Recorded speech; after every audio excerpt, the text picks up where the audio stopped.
Pro Football Playbook, presented by the Pigskin Podcast Network.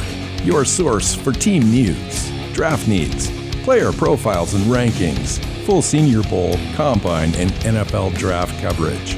News, analysis, discussion. It's in the playbook.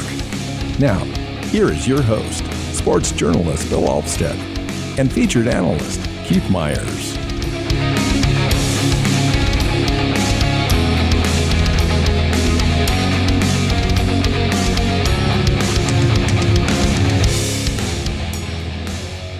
Hey, Pro Football Playbook Podcast listeners. I'm Bill Alvstad, your host, sitting down with co-host Mr. Keith Myers. Welcome into the show. Yeah, fun show today. We're gonna we finished up the NFC. We're moving on to the AFC as far as looking at positional needs, and we're gonna start with what is easily the best division in the NFL with the AFC West. I don't think there's any debate. I just honestly don't. This division is crazy good. Yeah, after Russell Wilson and Javonte Adams moved into this division, that was it. It was a good division anyway. Before it was an up and coming division. The Raiders made the playoffs last year after a complete shit show of a season with their head coach and all other stuff, going on, and then the Chargers elevating with their great young quarterback. It's just a fun division. I'm really looking forward to this conversation because this is the division I think that everyone's going to be talking about all year. So here we are. We're like a little over a week away from the NFL draft. That kind of comes and plays into this show. We're talking about team needs. So we're taking into account what teams had happen during the offseason with regards to trade, free agency, et cetera, and what they have draft capital wise in the draft and what remaining needs they might have on the team. So this is kind of a fun little round robin look at the NFL as we go through all of the different divisions. You mentioned we finished off with the NFC. Now we're in the AFC. We're going to hustle through this because next week we want to be able to get to our final mock draft as well before the NFL draft begins. And so we're going to get through these 4 shows really in rapid session here. So let's start with the Raiders. The Raiders changed head coaches and GMs this year. They jettisoned their old head coach and Mike Mayock, their GM this offseason. Josh McDaniels comes in after a 14-year absence. He was a head coach at age 32, I think, in Denver for 1 season, and that was it. It was more than 1 season, wasn't it? I think it was just 1, and then he was gone. And then he went back to New England and spent another 13 seasons under Bill Belichick before he had another head coaching opportunity. And Dave Ziegler is their general manager. Those two worked together out of New England for a long time. So they're used to each other. I think they make a good tandem. I think this is a good, solid direction for the Raiders. And they didn't waste any time making moves. Yeah, they made a lot of moves. They brought in Javonte Adams, one of the best receivers in the NFL. That's a home run trade. It was a home run trade to give their offense and Derrick Carr a big boost. They also brought in Chandler Jones, one of the best pass rushers in the NFL, and linebacker Jaylen Brown. So they added some names. They added some talent. Now, they did lose Yannick Ngakoue. Sure, I'll let you say that. Zay Jones and Casey Hayward, but it's not like they didn't they didn't just lose in that. They were able to get they were able to get Rock Ya-Sin at corner, and I think that's underrated, to be completely honest with you. He's a guy that I really like. I think he's going to be. Sure, he's maybe not Casey Hayward, but he's close. He's a good cover guy. He was the 5th highest graded cover corner in the NFL last year, top 20 grade overall, Pro Football Focus, but nonetheless. Yeah.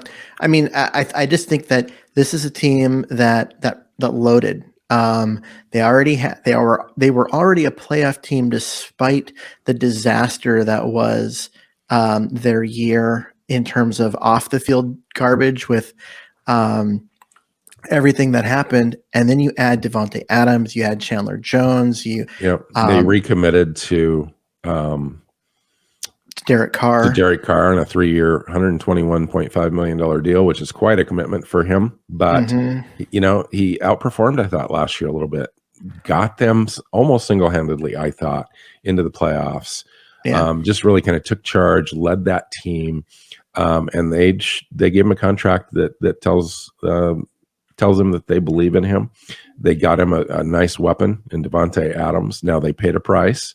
They gave up their first and second round picks in this draft to do that. So they don't start out the draft until the back end of round 86 overall. And then they have a few picks after that. So they're really not going to be able to do much to add to their pile during the draft. And they do have a few needs: offensive tackle, offensive guard, linebacker. They could probably use defensive line, running back help.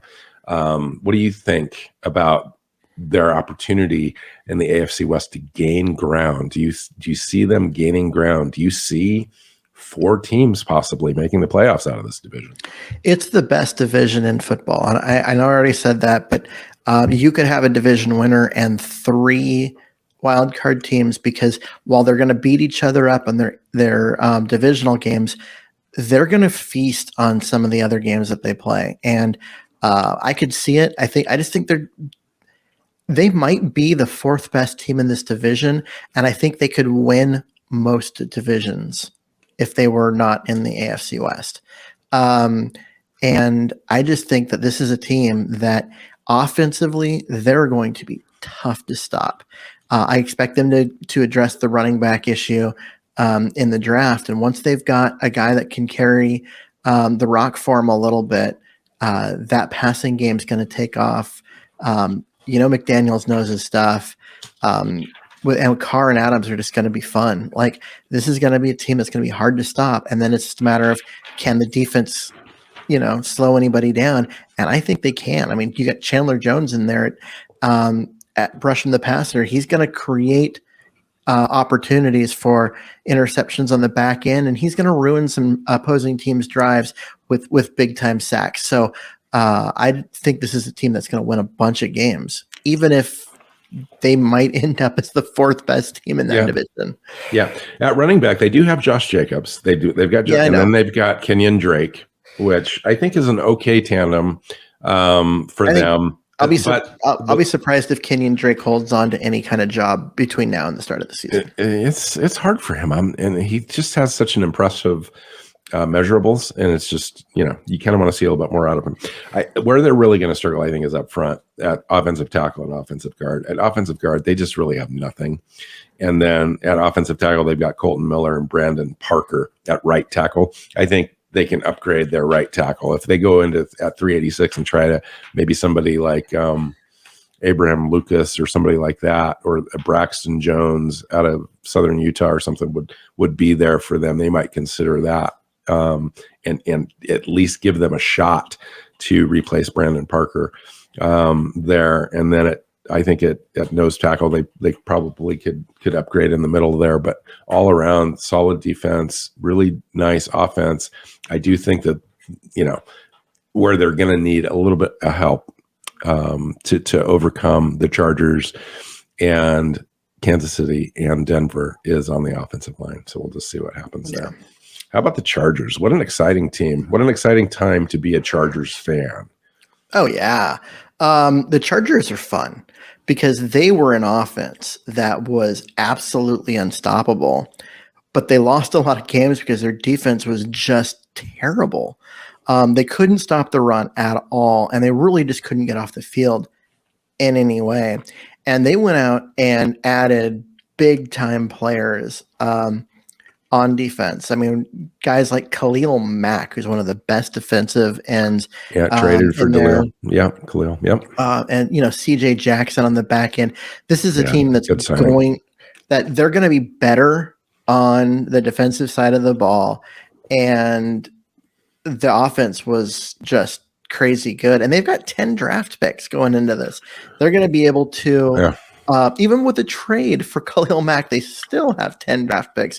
They're going to be able to go in and just keep pace with everyone. And adding Mike Williams at wide receiver for that offense, which was already legit, they're just going to be tough. That's going to be a tough team. Yeah, re-signing Mike Williams was definitely key for them. You know where I see the biggest hole and where they could probably get somebody at 17 to help them.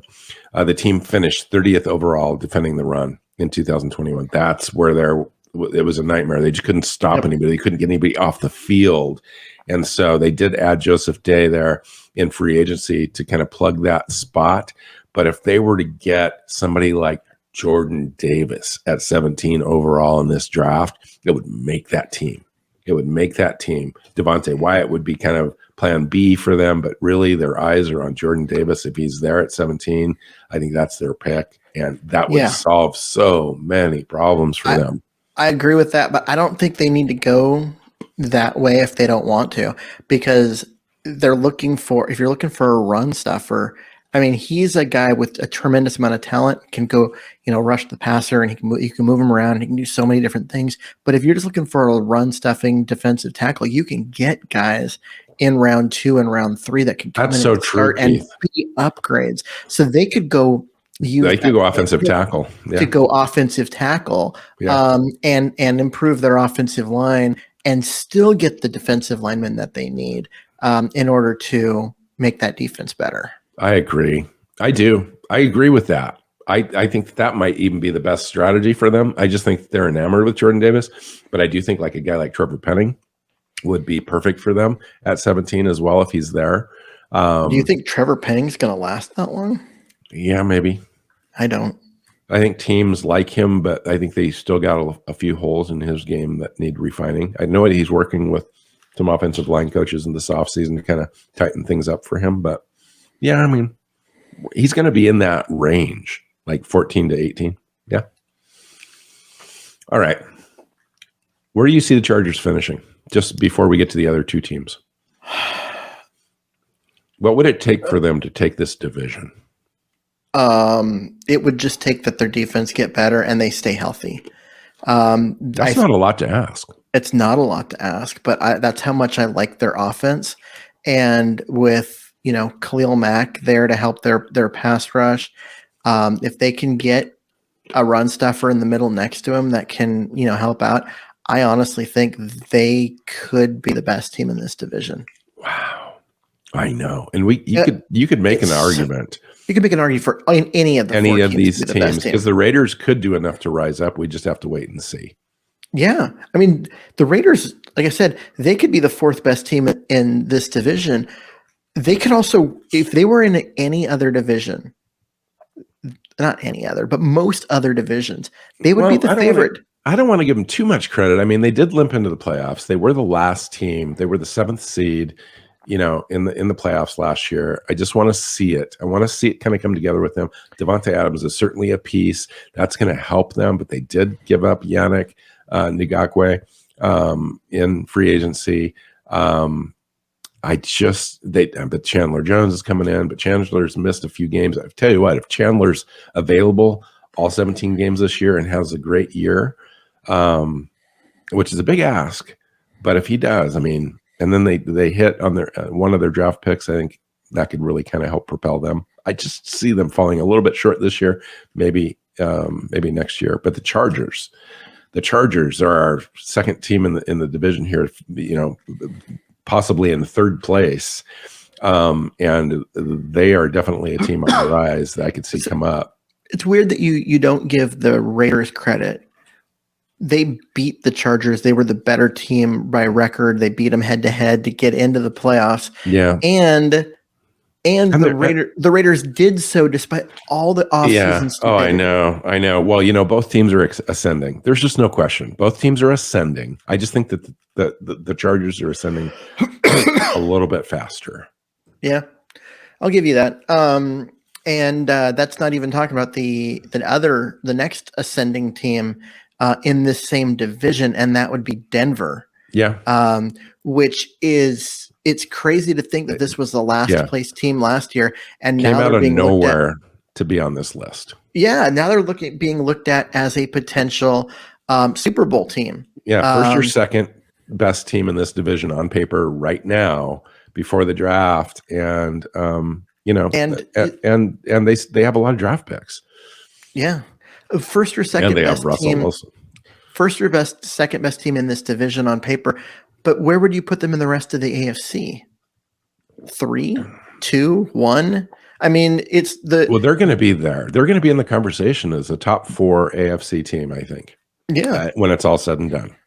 I mean, and primarily because of Russell Wilson. Yeah, Russell Wilson gives them a chance now to be a top shelf team at, say, 12 or 13 wins, as opposed to now their floor was going to be at least 9. Their floor, and I think that they're going to be better than that. So it's just going to be, I think they're going to be in the conversation at the end of the year, for sure. I will say that I was worried about this team defensively. They gave up a lot to get Russell Wilson, including Shelby Harris, which is really a guy that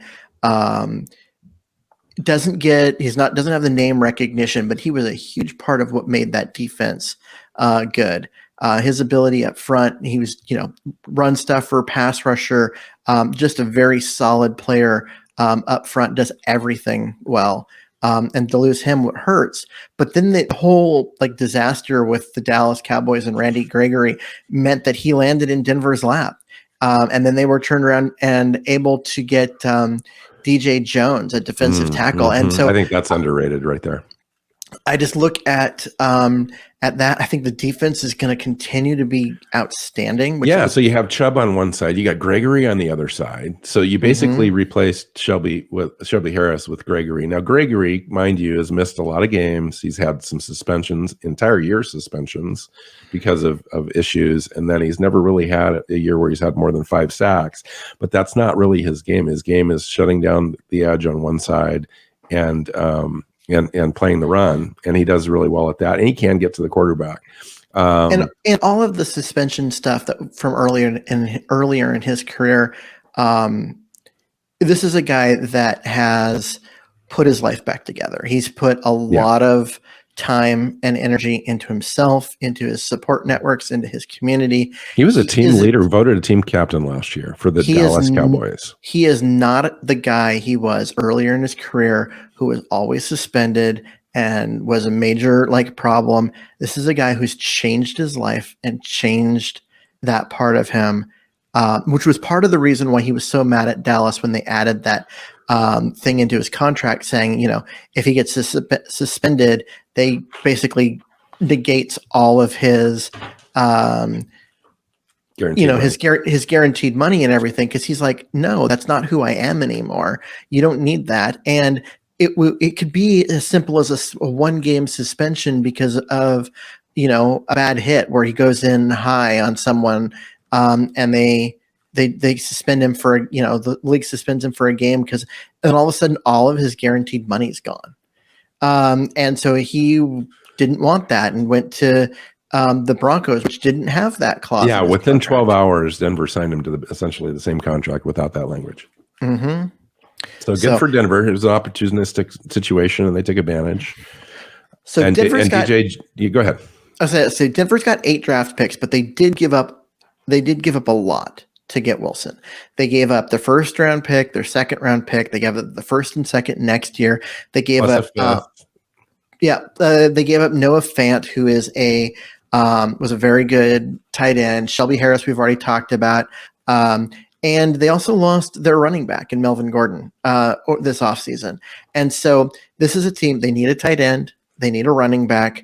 They could use some help on the offensive line. But overall, this is a team that's significantly better than they were a year ago. Just significantly better. I would say they've got to be the favorites at this point to win the AFC West. But goodness. But once the draft gets here and the Chiefs have a chance to draft the wide receiver help. We'll talk about that in a minute. Once they get a chance to draft the wide receiver help they need, they probably reascend into that favorite role. But right now, I mean, the only thing holding Denver back the last couple of years has been quarterback, and they just got one of the best in the NFL.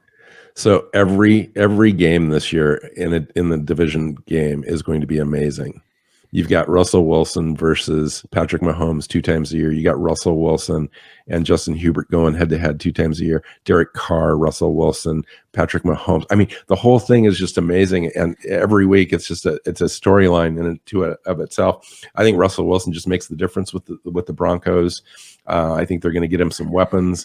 Their draft, surprisingly, is not terrible considering what they had to give away to get Russell Wilson. They've still got around 2 picks, 64 overall, around a couple of round threes, 75 and 96, plus 115, 116 overall. Those draft spots there, those 5 picks, can actually get them some really nice players and some rotation guys. You mentioned they need offensive tackle help, but other than that, they need a little edge help, some corner help, some tight end help, maybe a backup running back. And, with tight end and running back and corner, I think you can address those with those picks in the draft and get guys that can come in regular rotation. So I think they're going to be set up pretty well after the draft. They've got Albert O at tight end and really nothing else after that. So I do see them drafting a tight end in their first couple of picks there to give Russell Wilson another weapon to help them out there. And then at corner, they've got Surtain and Darby, Quan Williams there, but Darby and Williams only have 1 year remaining, so I do see them taking a corner in this draft. And then Chubb and Gregory at the edge. After that, it's a little thin, so I do see them having some sort of developmental guy, in the 3rd or 4th round as well. So overall, I'm not worried about them improving. In the 3rd or 4th round, taking a guy like McBride, the tight end out of Colorado State, who's kind of the best overall tight end, the pass catching guy. Yeah, I mean, he's a pass catching guy. He's not, that inline blocker who's practically a right tackle, but he's not terrible. Would you consider like Dulcich at 64 overall? Dulcich would be another one. 64, maybe I would say. I mean, they got 75 as well. They've got 70. 75 is kind of a better fit at there, but Dulcich would be a great fit for him because he's kind of that do everything guy with that super tough mentality who's not afraid to get his nose dirty and really get in there and do some of the hard work, but also has the athleticism and does some fun stuff in the passing game as well. He'd be a guy that he would just make that team better, and I think with him and Albert O at your tight end room, you're pretty good at that point. That would be a nice. A nice way to replace a guy like Noah Fant, who is a good player and hard to replace, but they basically replace him with Albert O and Dulcich, and you go, okay, that's a good fit. It's a wash, right? It's not necessarily a wash, but I do think they need a running back. I think that's Javonte Williams, Melvin. They didn't bring back Melvin Gordon. He's still sitting out there in free agency, which I thought was a little surprising, given that they might go all in this year with Russell Wilson at quarterback to bring Melvin Gordon back. They went and got Javonte Williams last year, and they signed him. He might be the best running back in last year's draft. The thing is, you don't go into a year when you're expecting to possibly compete for a Super Bowl with one legit running back, because running backs get hurt. I'm sorry, they do. It doesn't matter their age. It doesn't matter how much tread's left on the tires. Running backs get hurt. You've got to have at least 2 legit guys, and I could see them drafting another young guy, going and getting a guy like Spiller. Interesting. Really? And with that first second rounder. Wow, interesting. No, I'd say 75. If they don't go tight end, he's a guy that would probably be available in that range. And Damian Pierce, Zamir White. I mean, there's all sorts of guys. There's lots depending of guys, on the flavor that they like. As far as a compliment. They might want to go something with more speed and go the Zamir White route, and just the burner and do that. This is a team that is fun on paper. Their roster is loaded, and they could go a lot of different ways. They've got the draft picks to do what to fill in the little spots on their roster where they need it. Denver's good, and they're going to be a favorite. They absolutely are. Nice. All right. So we hadn't done this with the other division shows, but give me some predictions on this division. I'm just curious. We didn't do Kansas City. Oh, we haven't done Kansas City. We haven't even gotten to Kansas City. Let's do Kansas City. So Kansas City they surprised everyone when they traded Tyreek Hill to the Dolphins, and they got a ton of draft capital back, and people are looking at that and you go, well, yeah, but you can't replace his talent. He's, one of those guys that comes around every, 10 years. Well, actually you can, because while you might not replace him with a guy that's just like him, you can replace him on your roster with 3 guys. And that's what they did. They went and got Juju Smith-Schuster, who is it was weird. A couple of years ago, he was thought of as, one of the better receivers in the NFL. Some injuries and some playing for a terrible quarterback. Right. And now he's not viewed in that same way. But Valdez-Scantling, they also brought in at wide receiver. And with all their picks, they're going to go get one of the this is a great draft class to need a wide receiver. Yeah. They've got 12 draft picks going into this draft. Yeah, they have 8 picks in the top 135. Yeah. So they're going to go and we're already talking about a Super Bowl level quality team here. Yeah. Minus Hill. So you've got an opportunity here to really solidify your team. They're going to go get one of these like elite speedster receivers, because this is a really good receiver class. And so you replace Hill and his production with a combination of Valdez-Scantling, Smith-Schuster, and one of these kids from the draft. Yeah, and there's a lot of them. Right. Now suddenly you're not waiting for that one guy to get open. You've got 3 guys. That's putting a lot more pressure on opposing defenses. I just like what they've done. I think they're in good position. And the holes on their team, you mentioned wide receiver, but they don't have very many holes. They've got stuff on maybe right defense. Tackle, maybe running back, maybe defensive line. I think defensive line, like Jerron Reed left. And they could use kind of a replacement for Jerron Reed. They really haven't replaced that. But he was a replacement level player last year. They got nothing out of him for all what they were paying him. If you upgrade that, like a Perry and Winfrey or something like that, I mean, you really have an opportunity here. I mean, but they've got the draft capital to do it. They're a team that's going to. They've got 29 and 30 overall, then 50, 62nd, and 94th, and then 103. I mean, holy cow! This is a team. They've got 12 picks. I don't expect them to come out of this draft with 12 players. I expect them to come out of this draft with 9 or 10 players. They got four 7th round picks. Meaning that they can move up in places. If you need to move up 3 or sell one for next year. You need to move up 3 spots in round 4 to get the guy that you want. Trading away one of those 12th or 7th round picks, who cares, right? They're going to do that, and they're going to be able to fill whatever needs they have. They're going to be younger. Hungrier on defense. I like that. And then you add in a guy like Justin Reed, the safety who they brought in free agency. Underrated deal. In order to give them some, he's younger, but he's still going to get them some veteran leadership to go along with all these young players they're going to get in the draft. This is a good team. People are going to talk about losing Tyrann Mathieu. I just don't see him as the difference maker that some people do. I think they valued his leadership and his scheme diversity. I mean, he can play all over the place, but he's replaceable in this draft. Mm-hmm. I think you might not get him, a guy that's going to be your leader out of the gate. But they went and got Justin Reed at safety, and I think they've got a guy with leadership ability and all that kind of stuff. And I think you can go and add to that secondary with all their draft picks and end up better. And this was a team that was, right there, last year, and they were close to being a Super Bowl team. They were also 13 seconds away from getting eliminated before the AFC title game. So, we'll get to Buffalo here in a couple of shows, but this is a good team. I think they get better despite the loss. That's the key, right? That's the key with this trade. Yep. That's a big loss. It is a big loss. I mean, he was he moved the chains for you. He gave your team excitement, gave your team big plays, yards after catch. They're going to have to try to find that in other ways. I think the draft gives them the opportunity. I think you mentioned it earlier, replacing those catches with Smith-Schuster, and then Scantling. I think, and most undoubtedly a high draft pick, Yep. I think, to kind of develop along the way, because both those Scantling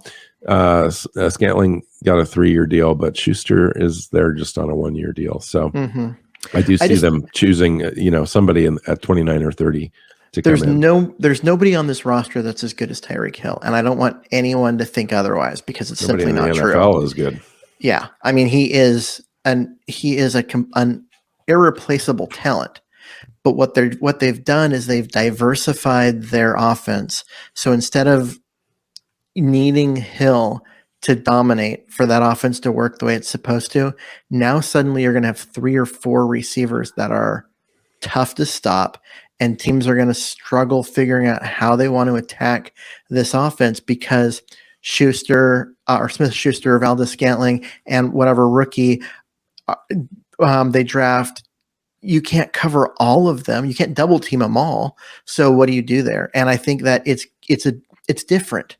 I think overall, yeah, they lost one of the best players in the NFL, but I think by replacing that one player with 3, they're going to end up with more overall production at wide receiver and be harder to stop ultimately. Yeah. I mean, think about it. What if they added like a Treylon Burks, a guy that's got size, which they lack a little bit of right now, or a Jahan Dotson, which is kind of the same sort of player that Hill is, or a Christian Watson, who's the 6'5" guy, but still around a 4.33, 40. Sky Moore is another guy.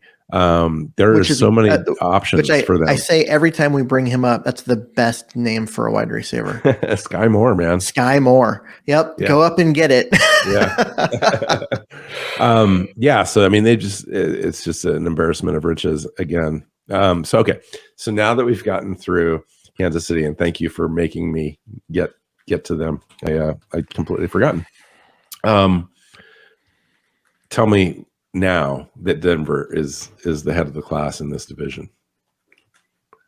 Denver's the head of the class in this division until until the draft. We are right now pre-draft. I think Denver's the class of this division, but Denver does not have the draft capital that the Chiefs have, and Denver's needs of what they need to get out of the draft are a little harder to get than what Kansas City does. So I think after the draft, unless they completely just botch this draft, and I have zero belief that will possibly happen, I think Kansas City comes out of this as the favorite. But right now, as the rosters are this moment, I'd take Denver. It just goes to show you how good that Russell Wilson is and what he would mean to that roster. Yeah. And if a couple players fall to Denver at 64 and 75 overall, that could make the difference. But, after Kansas City, everyone's going to be talking about Kansas City's draft after this draft. I mean, they've got one of the best draft boards in the draft overall, as far as just depth of selections all the way through. And they've got enough ammunition to move around. And this is a team that can pretty much doesn't have to go press for any one particular position, and so they can allow the draft to kind of just come to them. And oh my goodness, I'm just going to be kind of excited to follow their draft and find out just how improved they have become. And I guarantee there's going to be talk after this draft that Kansas City is going to be the favorite overall in the NFL to win a Super Bowl, because that's how good this draft I think is going to be for them. Wait till we get to Buffalo before you say that, because Buffalo was damn good last year, 13 seconds away from beating Kansas City, and they are better today than they were in that game. All right. I'm looking forward to that conversation because it's exciting. I mean, I think all AFC of the talent, all of the loaded. Momentum is with the AFC this year. It just is. The AFC as a conference is loaded. The NFC doesn't have anything to compare. And it was quite the opposite just a couple of years ago. Yeah, the best teams in the NFC probably would, like, you replace any of the AFC West teams. Take the Tampa Bay Bucks and you put them in the AFC West. They're probably picked 4th or 5th, right? You take the Green Bay Packers and you put them in the AFC West and they're probably picked 4th or 5th. That's how good this division is. It is loaded. Nice. Just absolutely loaded. Fun show. Yeah. Thanks, man. It's a good conversation as we head towards the NFL draft. All right, so let's get out of here. Find Keith on Twitter at Myers NFL. You can find me at Alvstad NFL. And you can find the show. You can find the podcast. You can find us on YouTube, your favorite podcast platforms. Share it and subscribe. And until next time, take care.